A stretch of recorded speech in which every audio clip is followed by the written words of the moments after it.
26 მაისს საქართველოს დამოუკიდებლობის დღეს აღნიშნავს. დამოუკიდებლობის დღის საზეიმო ღონისძიება ქვეყნის ყველა ქალაქში გაიმართა. წელსაც წვევამდელებმა 26 მაისს სამხედრო ფიცი დადეს საქართველოს 12 სხვადასხვა ისტორიულ ადგილას. გორში ღონისძიებები შინაგან საქმეთა სამინისტროს ორგანიზებით გაიმართა. მოწყობილი იყო შემეცნებითი და გასართობი კუთხეები. გამოფენილი იყო თავდაცვის სამინისტროს სხვადასხვა დანაყოფის ტექნიკა და აღჭურვილობა.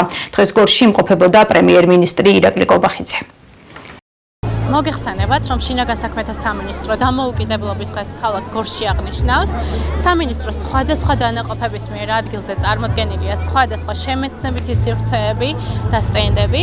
საზოგადოებრივი უსაფრთხოების მართვის ცენტრი 112 ჩვენთან მოსულ პატარა სტუმრებს თავაზობს სპეციალურად მათთვის შექმნილ თამაშებში მონაწილეობის საშუალებას, სადაც ისინი შეიტყობენ თუ როგორ უნდა მოიქცნენ გადაუდებელ შემთხვევებში, როდის უნდა დარეკონ 112-ში და რა საფრთხის წინაშე შეიძლება აღმოჩნდეთ იმ შემთხვევაში, თუ კი განახორციელებენ არამისნობრივ ზარს.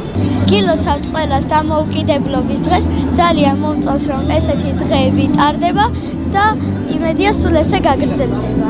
მე ყველაზე მეტად მომეწონა რომ ავდიოდი რაღაც კუბიკებზე და ველოს ტარება. ხართვის მოწმობაც მომწეს და მიხარია. გილოცავთ ყველას დამოუკიდებლობის დღეს.